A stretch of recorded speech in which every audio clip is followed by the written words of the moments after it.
Welcome to the Hunteering Handbook. It's an episode that I've decided to do looking at this webtex concealment vest. I've very lightly garnished it, mainly with ribbons and things like that. There's a couple of leaves on it, but basically it's mainly ribbons. And the beauty of this garment is it comes with 90 foliage loops. So you can see I've collected very quickly using both hands a lot of dead grass. I'm now moving around the suit.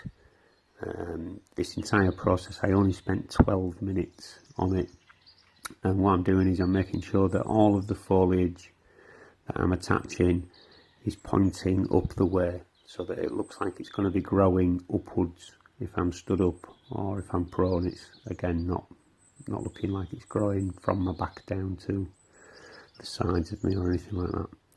So obviously once you've put it on, it's good if you've got someone to give you an idea what it looks like, but I only use the actual belt buckle. I don't use the upper toggles on the suit, so it's very easy for me to be able to ditch the suit or use it to set up a decoy even, or cover a stash.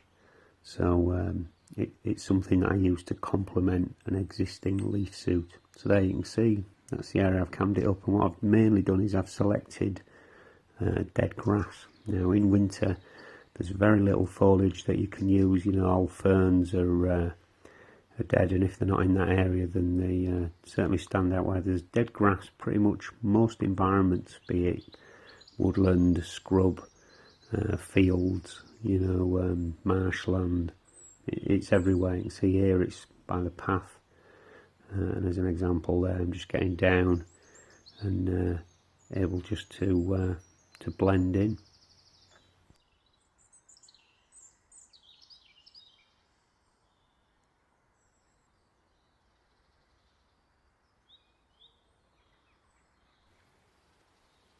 So this suit's very well constructed. It's made out of like military grade webbing material, like cordura, something like that, and basically makes it impervious to even brambles and thorns. Really struggle to rip this stuff, compared to a much lighter leaf suit. Yeah, it's a lot lighter, but it's nowhere near as durable as I'm sure many players have found out.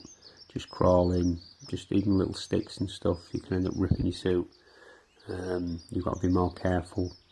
So this, you don't have to worry too much if you're going to crawl underneath some sharper pieces of wood or whatever. They aren't going to actually rip it; it'll just snag at the worst. So again, it's about using it in the correct places. So as long as there's one or two other patches of dead grass in that area, you can just become another one of those patches.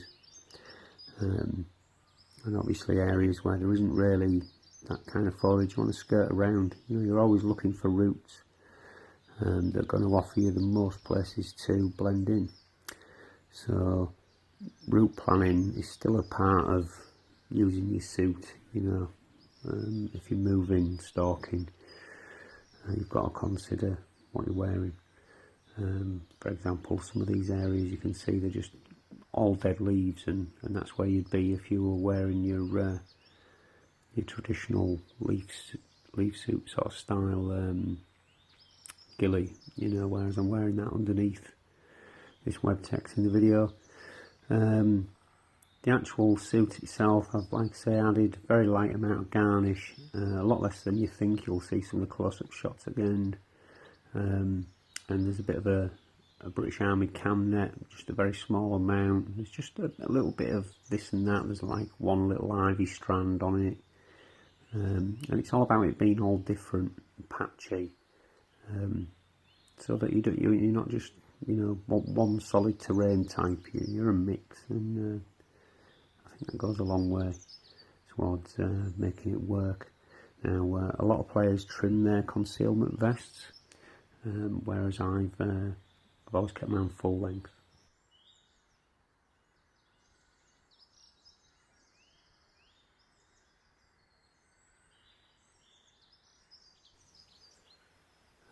Many players actually cut their vest trim it across just below the belt, which allows them a lot more mobility.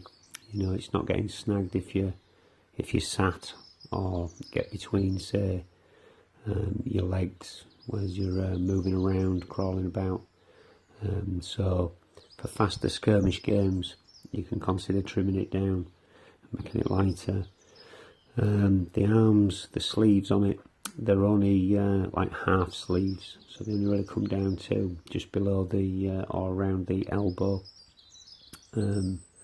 So you know, you still need some kind of other concealment for your arms, and obviously it's up to you what garments you wear underneath this thing.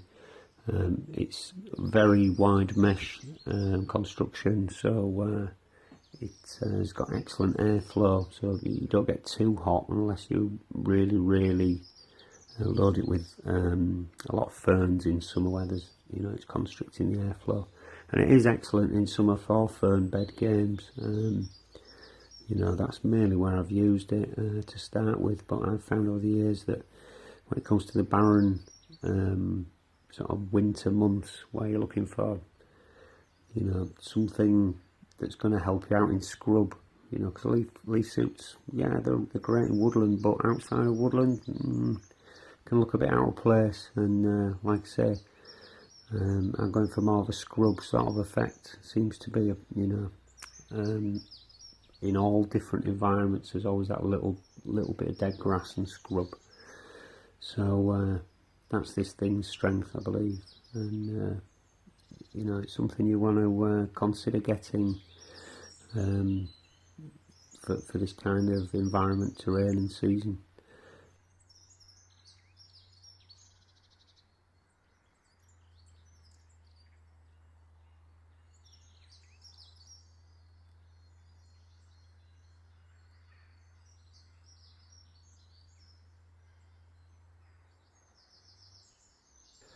I mean, this video we're actually filming this as we've gone for a walk around a site we used to play on. This was the birthplace of actual hunteering events,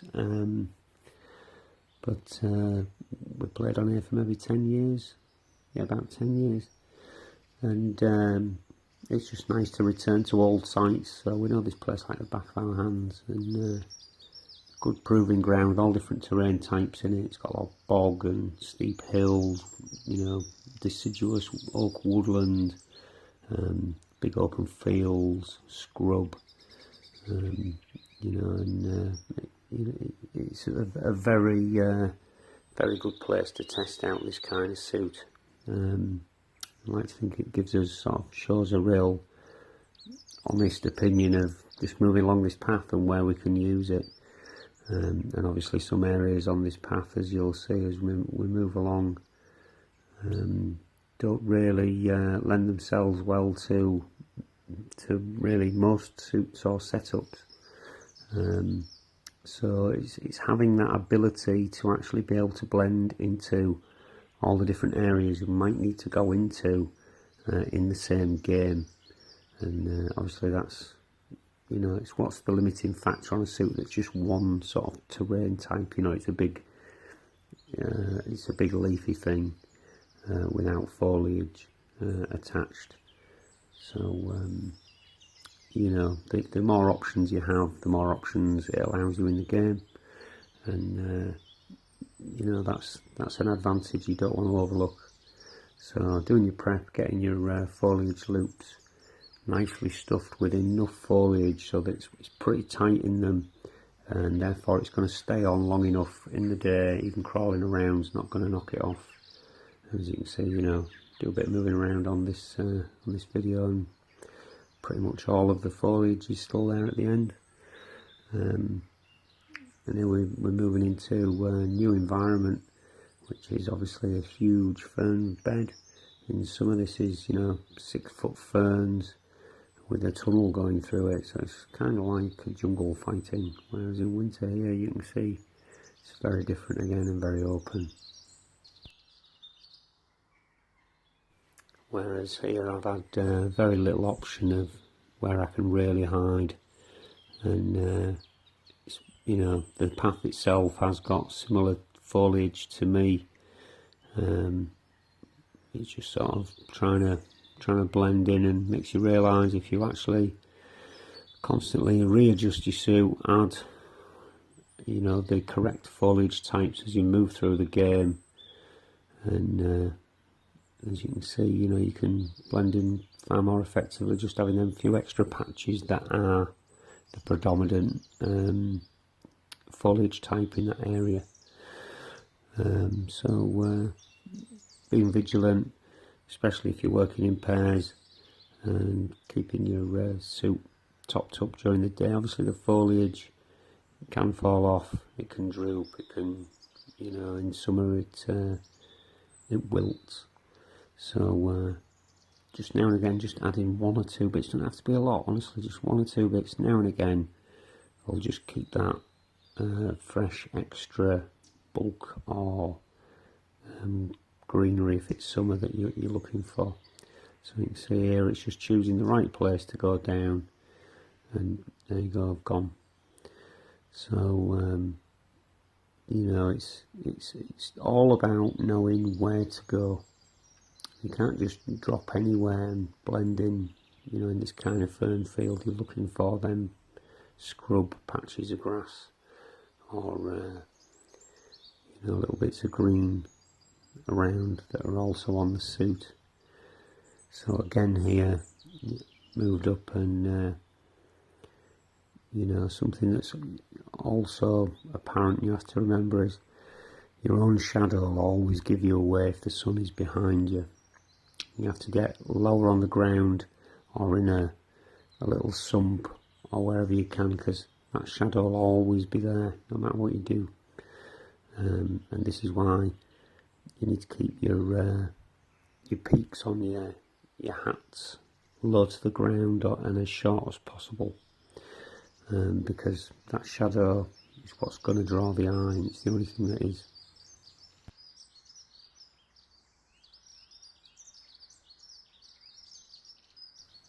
So again, very testing environment here. It's wide open, we're on a skyline, there's no real foliage around, it's just a few inches of dead foliage about, and you can see there's a few different patches, tufts of ground, and I've just had to keep my spacing similar and put myself, you know, in the environment somewhere. So sometimes it's all about just being daring. A lot of people will just scan that area and straight away go, well, obviously there's nobody there, look at it, there's nowhere to hide. So if you can hide in places that people immediately discount, then that often can get you the result. So you can see on this bit I've run down chasing a couple of deer that I've spooked, and you can see it's amazing how fast they are just running up the other side of the hill there. You can see his tail, and then they're gone. But you know, again, there's very limited choices where to hide. Look, in this sump here where the deer were, and various places I could be, and obviously there I am. So let's have a quick appraisal on the day.